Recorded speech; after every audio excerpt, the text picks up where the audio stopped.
In past years, I've addressed the most pressing dietary issues of our time. Like, what's the healthiest variety of apple? Or what's the most nutritious nut? Or dried fruit? Or what's the best bean? What's the best berry? What's the best bowel movement? Right? We had fun. People got to vote. You know, some folk came away all huffy. You know, especially the New Yorkers back there. But this year, I thought I'd lighten it up and answer: what's the best way to prevent death? Every year, the CDC updates the latest leading causes of death in the United States. So let's start at the top and go down the list, see what's new in each category. Heart disease, number one, the 35-year follow-up of the Harvard Nurses' Health Study just published. Now, the most definitive long-term study on older women's health we have. Since the study started, thousands of participants died, but that allowed them to study the risk factors for mortality. Because heart disease was the leading cause of death, it comes as no surprise that dietary cholesterol intake, right, was a significant risk factor for dying. The second leading cause was smoking-related cancer deaths. But what's so neat about this study is that it's a competing risks analysis. Right? So it allowed them to compare different risks to one another. So consuming the amount of cholesterol found in just a single egg a day appears to cut a woman's life short as much as smoking 5 cigarettes a day for 15 years. The most protective behavior they found was fiber consumption. Eating just a cup of oatmeal's worth of fiber a day appears to extend a woman's life as much as 4 hours of jogging a week.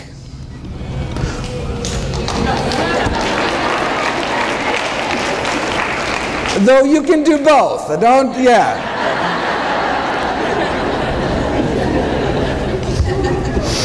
So it's worth noting that, look, the intake of cholesterol only found in animal foods was associated with living a shorter life, and the intake of fiber only found in plant foods associated with living a longer life. The one specific food most tied to longevity was nuts. You also appear to get 4 hours of weekly jogging benefit eating just 2 handfuls of nuts a week. All right. Yeah, heart disease, number one cause of death, but what if your cholesterol is normal? Right? Hear that all the time from patients, right? Have to break it to them. Look, having a normal cholesterol in a society where it's normal to drop dead of a heart attack, not necessarily a good thing. And remember, it's our number one killer, right? In a huge study last year, most heart attack patients fell within the recommended targets for cholesterol, demonstrating that the current diet guidelines just are not low enough to cut heart attack risk. Close to half of heart attack victims had cholesterol levels classified in the guidelines as optimal, though I'm not sure their grieving spouses and orphan children will take much comfort in that fact. What is considered optimal is still way too high. Yeah, having a below average cholesterol, reduces your risk, but as the editor-in-chief of the American Journal of Cardiology wrote more than a decade ago, it's time to shift, right, from just decreasing risk to actually preventing and arresting atherosclerosis. We don't want low risk, we want no risk. How do you do it? Well, for the buildup of plaque in our arteries to cease, it appears that we have to get our total cholesterol down to be about 150, right? In other words, the cholesterol must be lowered to that of your average pure vegetarian. Now, but because relatively few people are willing to abide by the vegetarian lifestyle, drugs are required, to get down to similar levels, right? So it's our choice. Now notice though, even though the average vegan has a cholesterol of 150, it doesn't mean that all vegans have 150. That's why I do free cholesterol screenings here at Summerfest. Stop by my table, a little drop of blood, just take a couple minutes. I'd be happy to do that for you. All right, so it's our choice, diet or drugs. why not just choose the drugs, right? Well, no, sir, that's a good question. Well, as the good doctor noted last night, the FDA just announced newly mandated safety labeling by law to cholesterol-lowering statin drugs, right? So this is Lipitor, Mevacor, Crestor, Zocor, Vytorin, that kind of thing. The FDA issued new side effect warning labels this year regarding the increased risks, brain-related risks, associated memory loss and confusion, an increase in blood sugar levels, as well as new onset diabetes. One prominent cardiologist described this kind of Faustian bargain: yes, fewer heart attacks, but more diabetes, right? With all the memory loss and confusion caused by these drugs, folks may have forgot there's actually a way to reduce the risk of heart attacks and diabetes at the same time. Called the plant-based diet. All right, now cholesterol is just half of the heart disease story. The other half is inflammation. Right? We've known for 15 years that a single meal high in animal fat, sausage and egg McMuffin was used in the original study, can paralyze our arteries, right? Cutting their ability to relax normally in half within hours of eating animal products. The whole lining of our vascular tree gets inflamed and stiffened, right? And just as that inflammation, so here's hours, right? 1, 2, 3, 4, 5, 6. Just as that inflammation, right? Just as that crippling of our arteries starts to finally calm down after 5 or 6 hours, lunchtime, right? And then we may whack our arteries with another load of meat, eggs, or dairy, right?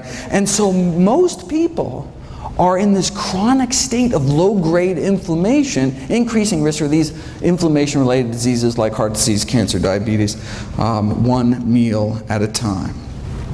Does the same thing to our lungs. Right? Again, within hours, inflammation in our airways. A single meal causing internal damage, not just years down the road, but literally right then and there, that day, within hours of it going into your mouth. And just this year, we finally figured out, we finally solved the mystery as to why. And it doesn't appear to be the animal fat itself. And it's apparently not the animal protein, which is what's implicated in the inflammation from arthritis. Right? So if it's not the animal fat, it's not the animal protein, what is it? The whole thing is a crazy, cool detective story that I'll be putting in a series of videos next week, actually, July 4th, July 5th, July 6th. But I'll just cut to the chase, spoiler alert. After a meal of animal products, people suffer from endotoxemia. Their bloodstream becomes awash with bacterial toxins, known as endotoxins, that are present in the animal products.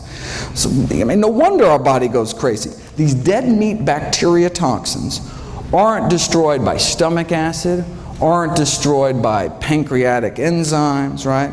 Aren't destroyed by cooking. They tried boiling meat for hours, still didn't work.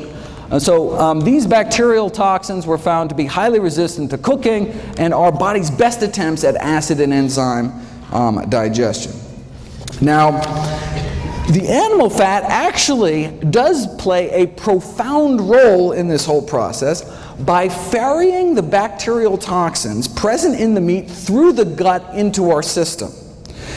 So the reason animal products trigger immediate inflammation appears to be because they're so loaded with bacteria that can trigger inflammation dead or alive, even if they're fully cooked. Right? And then saturated animal fat then boosts the absorption of these toxins into our bloodstream. So now that we know what's going on, what do we have to do? Well, from a 2012 follow-up, well, the most obvious solution to this metabolic endotoxemia, okay, well, we can reduce saturated fat intake, which in this country is mostly cheese and chicken, but the Western diet is not conducive to this mode of action, and it is difficult for patients to comply with this request. Right? So what? Let's not even tell them, right? I mean, this patronizing attitude in the medical profession of, oh, patients won't change their diet or stop smoking. I mean, even if it's going to kill them, you know, so why bother, right? That attitude may be one of the real leading causes of death. But let's get back.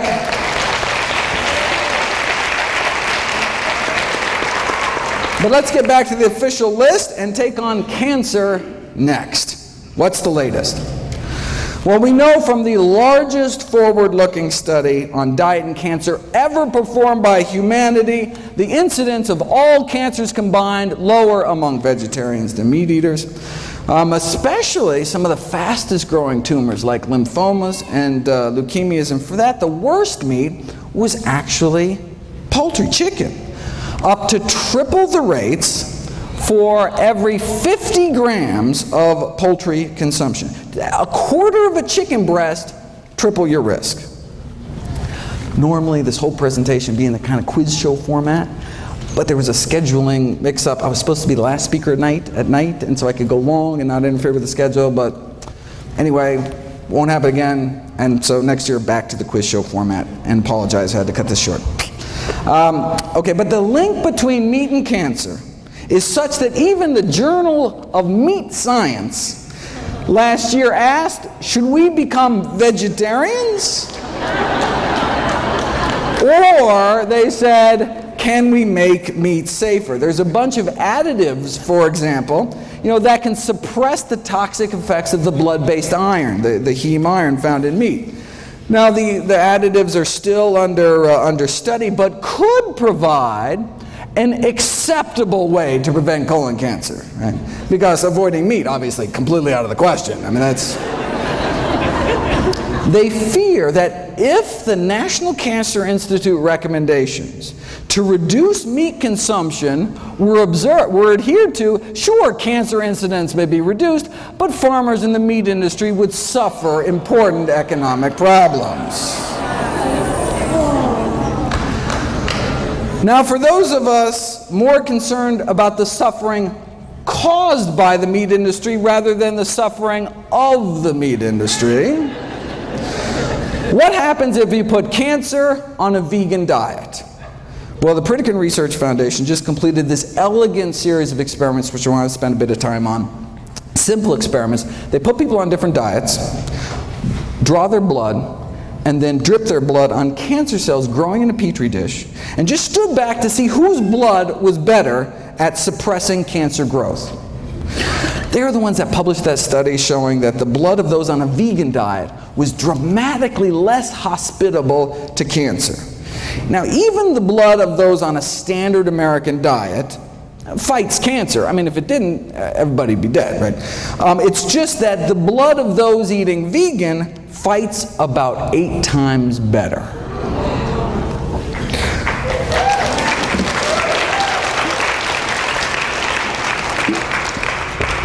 The blood of those on a standard American diet suppresses cancer growth by about 9%. You put people on a plant-based diet for a year, though, and their blood just tears it up. Right? The blood circulating through the bodies of vegans has nearly 8 times the stopping power when it comes to cancer cell growth. Now, this is for prostate cancer, most common cancer among men. For women, it's breast cancer. So the Pritikin researchers tried duplicating this study with women using breast cancer cells instead. Now, they didn't want to wait a whole year to get the results, so they figured they'd try to see what a plant-based diet could do in just 2 weeks against 3 different types of human breast cancer. This is the before, cancer growth rates powering away at 100%, and then this is after eating a plant-based diet for just 14 days. Now, slowing down cancer growth is great, but getting rid of them, getting rid of cancer cells is even better. This is before and after measuring cancer cell death, right? This is the before, and this is the after, pre and post plants. The same blood now coursing through these women's bodies gained the power to significantly slow down and stop breast cancer growth thanks to just 2 weeks of eating a plant-based diet. What kind of blood do we want in our body? What kind of immune system, right? Do we want blood that's just kind of roll over when new cancer cells pop up, right? Or do we want blood circulating to every nook and cranny within our bodies with the power to slow down and stop them. Now, this strengthening of cancer defenses was after 14 days of a plant-based diet and exercise. They were out walking 30 to 60 minutes a day. Right? Wait, well, maybe the only reason their bodies became, so effective at suppressing cancer cell growth was because of the exercise. Maybe diet didn't have anything to do with it. So they put it to the test. This is measuring cancer cell clearance. And this is what we saw before, the effect of blood taken from those eating a plant-based diet, in this case for 14 years, along with mild exercise, just like walking every day, right? So, plant-based diets, walking, that's the kind of cancer cell clearance you get. Now, compare that to the cancer-stopping power of your average sedentary. You see this little burger, apple? Oh, sorry, I can't. All right. On the website, it's a little, okay, but okay. Okay, compared to the cancer-stopping power of your average sedentary meat eater, which is basically non-existent. Okay. But what about this middle group? Now, this middle group, instead of 14 years on a plant-based diet, they had 14 years of the standard American diet, but had daily strenuous hour-long exercise, like boot camp this morning. Seriously, calisthenics, right? They wanted to know, if you exercise hard enough and long enough, can you rival some strolling vegans? All right. Let's find out. And exercise worked, no question, right? But literally 5,000 hours in the gym, no match for a plant-based diet.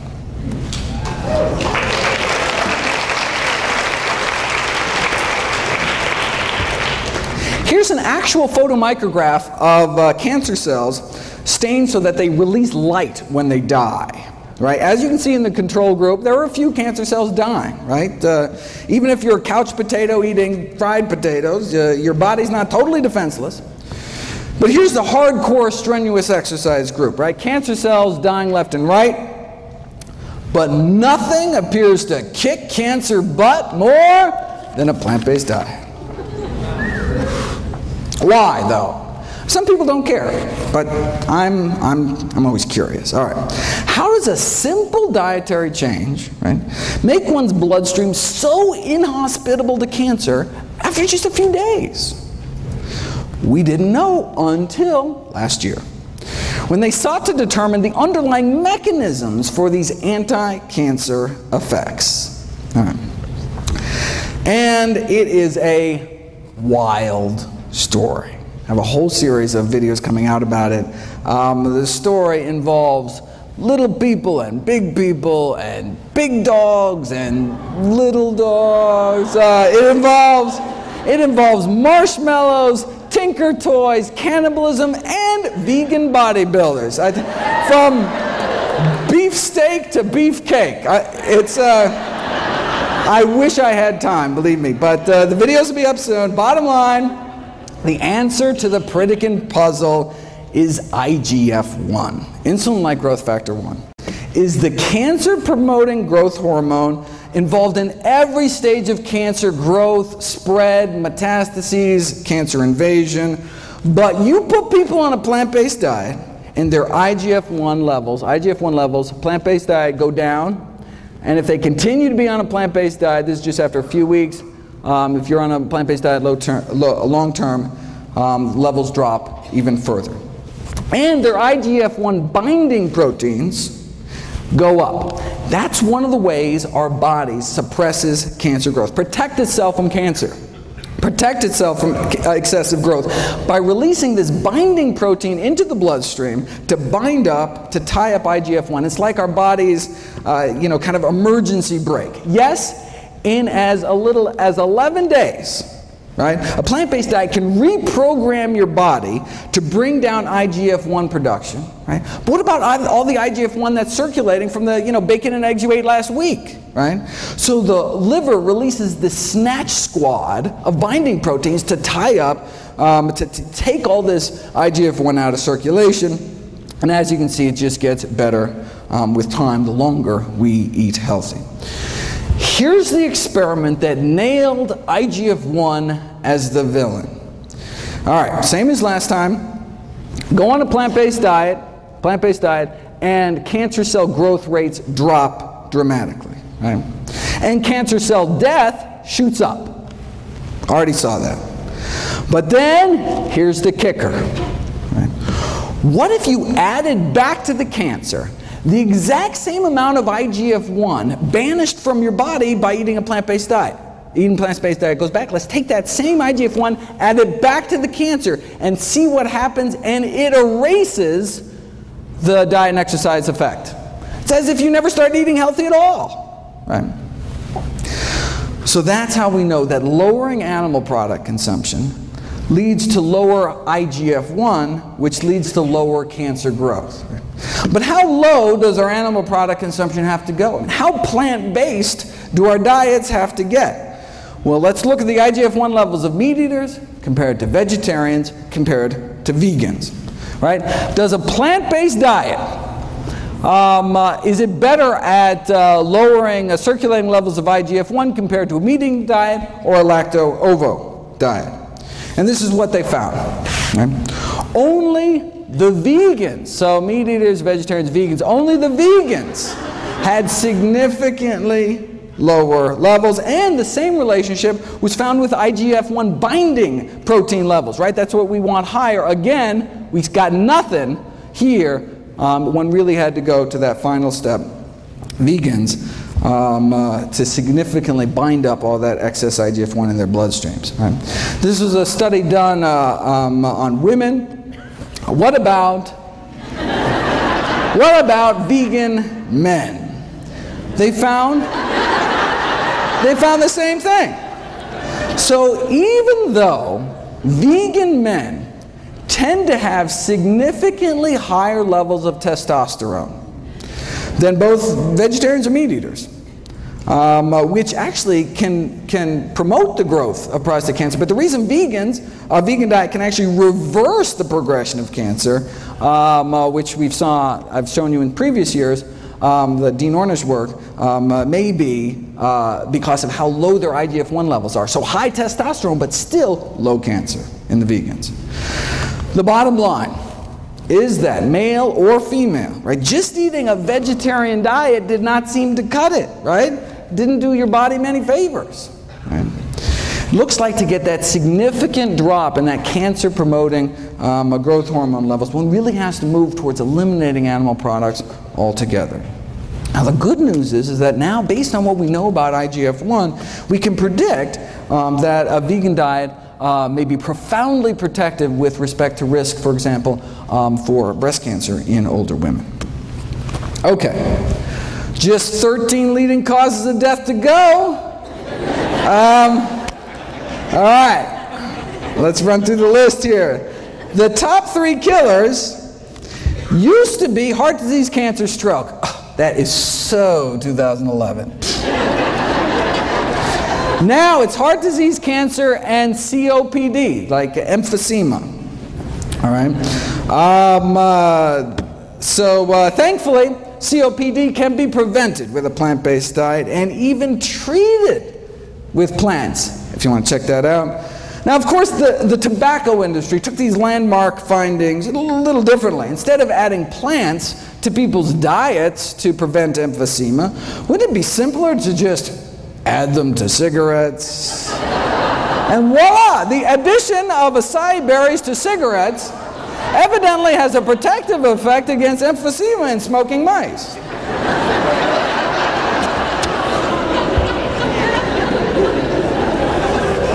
Next, they're going to start putting berries in meat, right? I couldn't make this up, people. Look at this.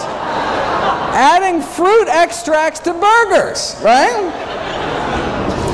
Now, this was not without its glitches. The blackberries literally dyed the burgers with this kind of distinct purplish color, though infusing lamb carcasses with kiwi fruit juice before rigor mortis set in does evidently lead to greater tenderness in the meat. And it is possible to improve the nutritional profile of frankfurters by adding ground up grape seeds, though there were complaints that the grape seed particles, right, were visible in the final product. And look, if there's one thing we know about hot dog eaters, it's that they're picky about what goes in their food. Right?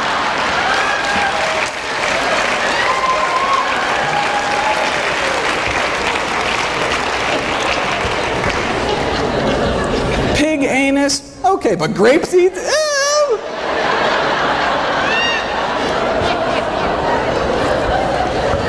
Preventing strokes. Number 4. Preventing strokes is all about eating potassium-rich foods. Potassium from the words potash. You take any plant, put it in a pot, reduce it to ash, and what you're left with is potassium. True story. But can anyone name me a plant food particularly high in potassium? Why is that like the one thing everyone knows about nutrition? Seriously. Like, did Chiquita have like this great PR firm or something? I bet you could walk into the Heart Attack Grill where they're eating food like this, right? Ask anyone, and they'd be like, I don't know, Dave, but I do know bananas got potassium, right? Right? All right. In reality, bananas don't even make the top 50 sources. Coming in at number 86, right behind fast food vanilla milkshakes. And then bananas. All right. In the top 5 sources are tomato and orange concentrates, and in terms of whole food sources, it is greens, beans, and dates. In fact, if you look at the next leading cause of death, right, bananas could be downright dangerous.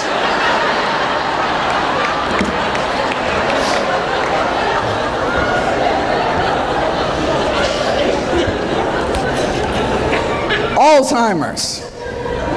Alzheimer's now our 6th leading cause of death. We've known for 20 years now that those who eat meat, red or white, including poultry and fish, were between 2 and 3 times more likely to become demented compared to vegetarians.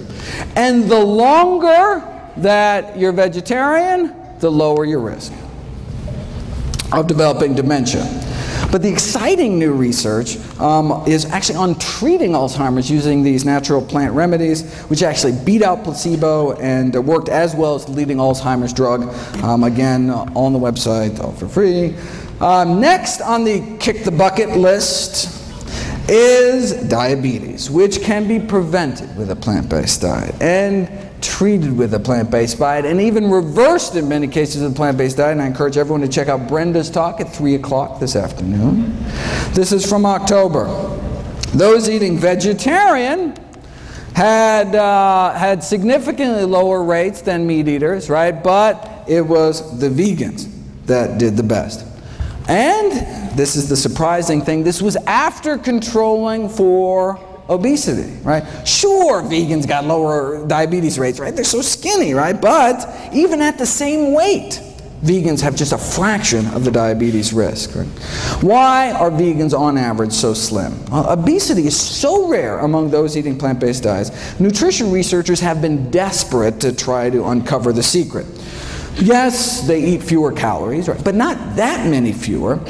In the past years, I've gone through a number of theories to try to explain this. Maybe it's because people eating plant-strong diets, express more of that fat-shoveling enzyme in the mitochondria, the power plants of our cells. I've talked about that. Maybe it's because the gut bacteria populations are different.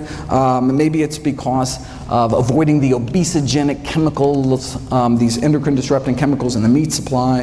There's an obesity-causing virus in poultry that may even be playing a role. We're not sure. Theories keep coming. Here's the latest theory. Maybe it's the propionate. Right? After all, what's one of the things that's only in plant foods? fiber, right? Animals have bones to hold them up, plants have fiber to hold them up, right? Now we say, I thought fiber was defined as our inability to digest it, right? Well, true, we can't break down fiber, but the gazillions of good bacteria in our guts can. And what do they make with it? They make propionate, which gets absorbed into our bloodstream. So technically we can digest fiber, but just not without a little help from our little friends. But what does propionate do? Well, it inhibits cholesterol synthesis. That's good. It also appears to have what's called a hypophagic effect, meaning it helps us eat less by apparently slowing the emptying of our stomachs, which makes us feel fuller longer. Propionate regulates food intake, or whether it's because it slows the generation of new fat cells, but it results in this overall anti-obesity effect. And we can actually boost the populations of these good bacteria in our guts without taking probiotics, just by eating vegetarian, right? Because we're feeding our little friends with fiber. Animal foods also tend to be kind of calorically dense. For example, to walk off the calories found in a single pat of butter, you'd have to add an extra 700 yards to your evening stroll that day, right? Or a quarter-mile jog to each sardine we put in our mouth, right? And that's just the edible part, right? And any who choose to eat 2 chicken legs better get out on their own 2 legs and go run an extra 3 miles that day to outrun weight gain, right? And that's for steamed chicken, skin removed. Here's the latest. Meat consumption and prospective weight gain, right? We're talking hundreds of thousands of men and women studied across 10 countries with weight gain measured over a 5-year period. What did they find? Total meat consumption associated with weight gain in men and women. The conclusion is that the decrease in meat consumption may improve weight management. And this was after controlling for initial weight and physical activity, education level, smoking status, total energy intake. What? That's the kicker. This was after controlling for calories, right? The link between meat and weight gain remained even after controlling for calories, meaning you have 2 people eating the same number of calories, the one eating more meat may gain more weight. They even calculated how much more. Intake of 250 grams of meat a day, which is nothing compared to what the U.S. Eats, will lead to an annual weight gain of 422 grams, higher than the weight gain experienced with the same calorie diet with lower meat content. Right? After 5 years, the weight gain would be about 5 pounds more. So same calories, yet 5 pounds heavier eating meat. And steak was nothing. The strongest relationship between annual weight gain was observed for poultry. Right? Let's say you start out at a normal weight, eat a hamburger every day. Right? Well, this is how much extra weight you'd gain in addition to the calories that are present. And if you ate the same number of calories instead of processed meat, like a ham sandwich with 3 slices of deli meat, you'd be up to here. And then half a chicken breast puts you up to here, again, above and beyond the calories. Right? In conclusion, our results indicate that meat intake positively associated with weight gain. This persisted after adjusting for energy intake, and therefore we're in favor of this public health recommendation to decrease meat consumption for health improvement. For more, make sure to check out the meat industry's take on this study, very interesting, as well as PCRM's wonderful work trying to put a vegan diet to work in a corporate setting. Kidney failure, 8th leading cause of death, can be prevented with a plant-based diet, can be treated with a plant-based diet. Why? Because our kidneys are highly vascular organs, right? That's why kidneys look so red inside. Right? Our 2 little kidneys filter through our entire bloodstream. And so, if the standard American diet is so toxic to blood vessels in our heart, brain, and pelvis, leading to heart attack, stroke, sexual dysfunction, what might it be doing to our kidneys? Long story short, Harvard researchers found 3 significant risk factors for declining kidney function, meaning you start to lose protein out of your urine. Your body's not supposed to be peeing out its protein. The three risk factors for declining kidney function were animal protein, animal fat, and cholesterol. Right? It's not protein, it's not fat. Animal protein, animal fat. No relationship found with plant protein and plant fat. Not only do vegans appear to have better kidney function, but dramatic improvements were found treating kidney failure patients with pure vegetarian diets after just 1 week. All right. Leading killer number 9 is people dying from respiratory infections. Check out my video, Kale and the Immune System, talking about the immunostimulatory effects of kale. Is there anything kale can't do? And if you look at my video, Boosting Immunity Through Diet, which is actually, if you can see this, June 28th, this is just the video of the day that went up on Wednesday. You can see that eating just a few extra fruits and vegetables can significantly improve one's immune response to pneumococcal pneumonia. Suicide is number 10. Now, last year at Summerfest, I talked about improving mood through diet. We know vegetarian diets have been associated with healthier mood states, but you don't know if it's cause and effect until you put it to the test. And that's what was done this year. You take regular meat eaters and you remove meat, fish, poultry, and eggs in this study from their diets. And you can see a significant improvement in mood scores after just 2 weeks. I mean, it can take drugs like Prozac, months to take effect. In fact, the way drugs like Prozac work is they boost the levels of the so-called happiness hormone serotonin. Did you know that there is serotonin in plants? I had no idea. I certainly didn't. But there's serotonin and dopamine and all sorts of human neurotransmitters in plants. So much so, there's been a call to start treating depression with high-content sources of serotonin. Like plantains, pineapples, bananas, kiwis, plums, and tomatoes. Right? And what's the side effects? You get a little seed stuck in your teeth or something? Right? Maybe that's why high intake of fruits, vegetables, mushrooms, and soy associated with decreased prevalence of depression. Right? Maybe that's why improved behavior in teenagers was significantly associated with higher intakes of leafy green vegetables and fresh fruit. Right? For more, keep an eye out for my videos on the wrong way to boost serotonin, which is by these tryptophan supplements, a better way to raise serotonin to fight things like premenstrual depression, and then the best way, as reported in this double-blind, placebo-controlled crossover study on the successful use of butternut squash seeds in the treatment of social anxiety disorder, for example. Right? Amazing.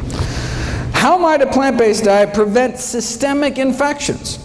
Well, meat-borne bacteria can directly invade one's bloodstream through the intestinal wall, or in women can creep up into their bladder. Just this month, June 2012, we have direct DNA fingerprinting proof, finally, right, that women eating meat are getting urinary tract infections from eating meat contaminated with fecal bacteria that then crawl up into their bladder. Right? And chickens are the most likely reservoir. Wait a second. You can't sell unsafe cars. You can't sell unsafe toys. How is it legal to sell unsafe meat? Well, they do it by blaming the consumer. Right? As one USDA poultry microbiologist said, raw meats are not idiot-proof. They can be mishandled, and when they are, it's like handling a hand grenade. You pull the pin, someone's going to get hurt. See, if we get sick, it's our fault. Right? Now, while some may question the wisdom of selling hand grenades in supermarkets, the USDA poultry expert disagrees. Says, I think the consumer has the most responsibility, but just refuses to accept it. Right? It's like a car company saying, yeah, we installed faulty brakes, but it's your fault for not putting your kid in a seatbelt. Right? A director at the Centers for Disease Control responded famously to this kind of blame the victim attitude from the meat industry. Is it reasonable, she asked, if a consumer undercooks a hamburger that their 3-year-old dies? Is that reasonable? Not to worry though, the meat industry's on it. All right, they just got FDA approval for a bacteria-eating virus to spray on the meat. Now, some have raised concerns about these so-called bacteriophages, such as the possibility that these viruses can spread toxin genes between bacteria, which wouldn't go good, especially given the difficulties in preventing large numbers of these viruses from being released into the environment from the slaughterhouses. All right. Now, it could also allow the meat industry to become more complacent about food safety, right? If they know they can just kind of spray some viruses on at the end, right? Similar to the quick fix argument about irradiation. From the industry point of view, right, who cares if there's fecal matter in the meats, as long as you can just blast it at the end with enough radiation, right? Now, the meat industry is concerned that consumer acceptance of these bacteria-eating viruses may present somewhat of a challenge to the food industry. Not that they'd ever be labeled, of course. But if they think that's going to be a challenge, check out their other bright idea. The effects of extracted housefly pupae on chilled pork preservation. This is a sciencey way of saying they want to smear a maggot mixture on the meat. Now, it's a low-cost, simple method. Think about it. Maggots thrive on rotting meat, yet there have been no reports of maggots having any serious diseases. Not that anyone's really checked, but, I mean, right? Indicating that they have a strong immune system, right? They must be packed with some kind of antibacterial properties, otherwise they die themselves eating rotting meat. All right. So, they took maggots that were 3 days old, washed them, dried them, kind of toweled them off, put them in a tissue blender, kind of a little Vitamix action there, and then voila, safer meat.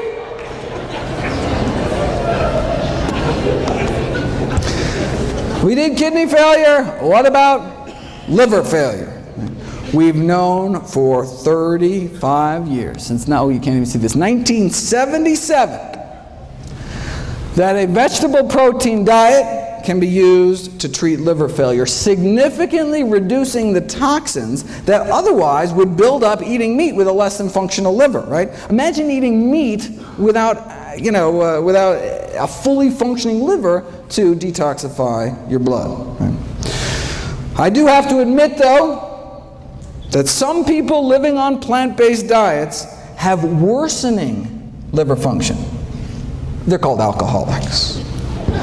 In fact, strictly plant-based, right? Living on potatoes and corn and barley and grapes.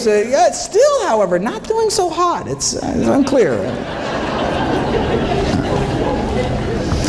High blood pressure is up next, so-called essential hypertension, essentially only found in those who eat meat. Again, look at this. We've known for decades, it's 1974 out of Hopkins, right? We've known that consumption of foods of animal origin highly significantly associate with blood pressure even after, again, the weight effects are removed, right? Fast forward 39 years to 2012, and compared to non-vegetarians, compared to meat eaters, as you get more and more plant-based, right? So meat eater to flexitarian, to just eating fish, to lacto-vegetarian, to vegan, looks what happens to hypertension, high blood pressure, right? There is this progressive reduction in risk to just a tiny fraction. Right? See the same thing in diabetes. Here's diabetes, right? Again, this stepwise reduction of risk as one eliminates animal products on down. Right? And same thing with body mass index, right? As you can see, obesity rates get lower and lower. In fact, vegans are actually the only population, on average, that was not overweight. Even the vegetarians were overweight. All right. Diabetes, hypertension, leading causes of death. Is it going to take the medical profession another 39 years before we actually do something about it? How long does it take being vegan to bring blood pressures down? 12 days. Right? McDougall took 500 meat eaters, put them on a vegan diet over a span of 11 days. Dropped their blood pressure 6%, about double that drop in those that were hypertensive to begin with. 14th leading killer, Parkinson's disease. Does a vegan diet reduce risk for Parkinson's disease? Good question. Well, we know that every single prospective study ever done on dairy products, milk consumption, and the risk of Parkinson's disease found increased risk of Parkinson's. Why? Well, one possibility is that dairy products in the United States are contaminated with neurotoxic chemicals. There's substantial evidence suggesting that exposure to pesticides may increase Parkinson's disease risk, and these autopsy studies have found that the levels of these pollutants and pesticides in the brains of elevated levels in the brains of Parkinson's disease patients, and some of these toxins are present at low levels in dairy products. And they're talking about toxins like tetrahydroisoquinoline, which is a Parkinsonism-related compound found particularly in cheese. Now, although the amounts of this neurotoxin, even in cheese, are not very high, the concern is that they may accumulate. These neurotoxins may accumulate in the brain over long periods of consumption. And finally, aspiration pneumonia, which is caused by swallowing problems due to Parkinson's or having a stroke or Alzheimer's, all of which we've already covered. All right, so where does that leave us? These are the top 15 causes of death, the top 15 reasons Americans die. And a plant-based diet can help prevent nearly all of them, can help treat more than half of them, and in some cases even reverse the progression of disease, including our top 3 killers. Now, there are drugs that can help too, right? You can take one drug to treat cholesterol every day for the rest of your life, another drug for blood sugars, a few more pills for your blood pressure. Right? The same diet, though, does it all, right? It's not like, you know, one diet for this and then a different diet for this, right? One diet to rule them all. And what about drug side effects? Right? I'm not talking about a little rash or something. Prescription drugs kill more than 100,000 Americans every year. And I'm not talking about medication errors, not abuse, not overdose. We're talking, this is just deaths from side effects, so-called ADRs, adverse drug reactions to prescription drugs. Wait a second, 100,000 deaths a year? That means, let's go down the list. Whoa, that means that the 6th leading cause of death in the United States is doctors. The 6th leading cause of death is me. Thankfully, I can be prevented with a plant-based diet.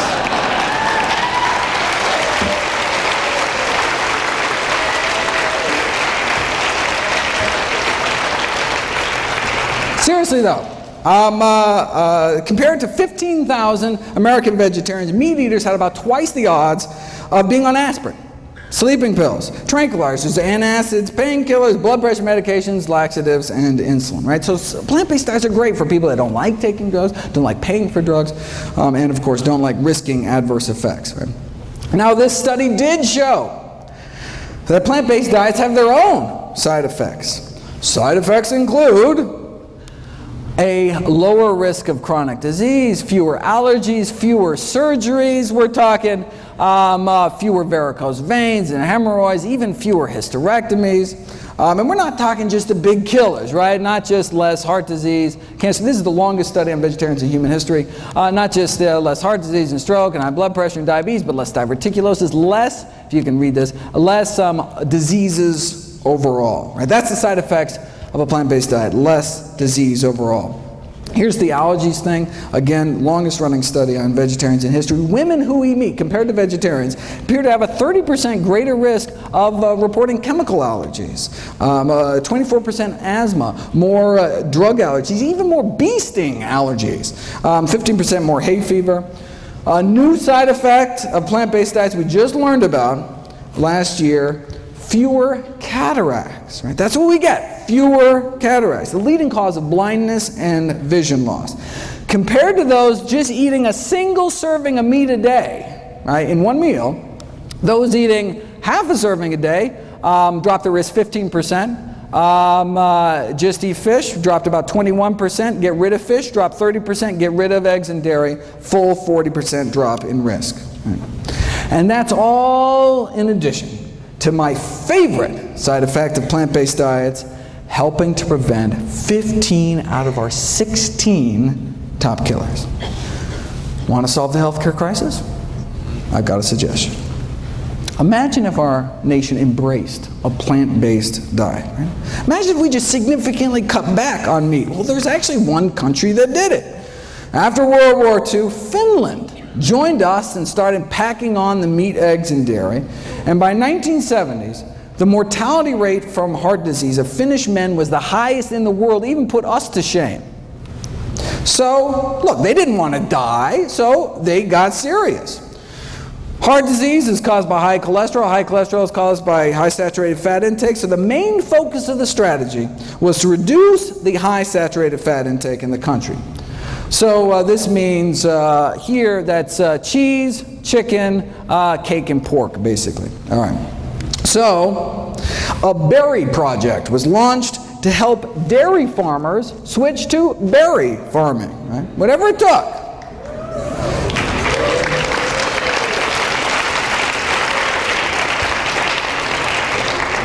And indeed, many farmers did switch from dairies to berries. They pitted villages against each other in these friendly cholesterol-lowering competitions to see who could do the best. All right, so how'd they do? All right, look, on a population scale, even if mortality rates drop, 5%, I mean, that could save thousands of lives, right? But remarkably great changes took place. In 80% drop in cardiac mortality across the entire country. 80% drop in heart disease deaths. With such greatly reduced rates of cardiovascular and cancer mortality, the all-cause mortality was basically almost cut in half, leading to 7 more years, men are living 7 more years, 6 more years for women. Right? And look, this is just cutting down on animal products. Now vying for the world record for heart disease deaths, of course, the United States of America. So why doesn't our government make these same recommendations? Well, I've got this whole series of videos on the conflicts of interest within the U.S. Dietary Guidelines Committees. They're the ones that make the recommendations, right? And indeed, whether they're funded by candy bar corporations or the Sugar Association, right? Or a member of McDonald's Council on Healthy Lifestyles, serving on Coca-Cola's Beverage Institute for Health and Wellness. And notice, we only know about this thanks to a PCRM lawsuit against the USDA. Very impressive. Very good.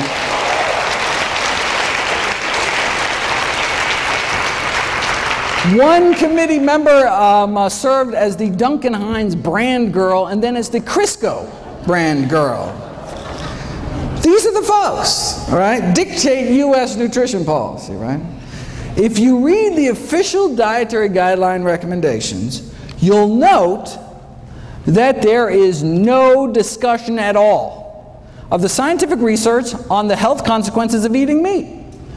Why? Because if the committee actually discussed this research, it would be unable to justify its recommendation to eat meat at all, as the research would show that meat increases the risk for chronic diseases, contrary to the purpose of having dietary guidelines in the first place, right? Thus, by simply ignoring the research, the committee is able to come to a conclusion that would otherwise look improper, right? All right. So they can't even talk about the science. Right? We know that a plant-based diet, fruits, vegetables, whole grains, legumes, no meat, reverses heart disease, completely prevents death from heart disease, slows the progression of cancer, and the almost identical diet promoted by the World Cancer Research Fund prevent cancer based on the largest review of scientific studies to date. But again, right, they can't even talk about the science because how could they justify anything but a plant-based diet? Let me end with what's probably the best summary of nutrition policy in the United States that I've ever seen. The new dietary guidelines have been released. Right? They tell us to eat healthier, but not as healthy as to noticeably affect any corporate profits.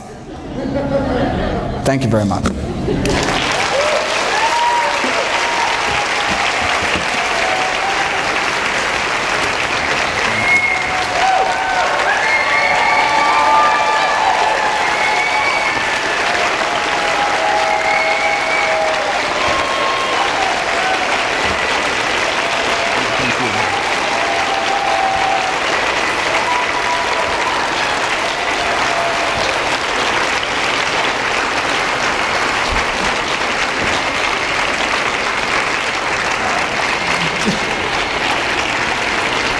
Don't forget to check out my new video every day.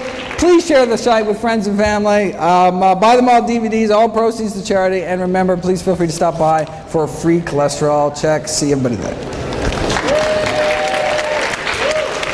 Thank you, Dr. Gregera.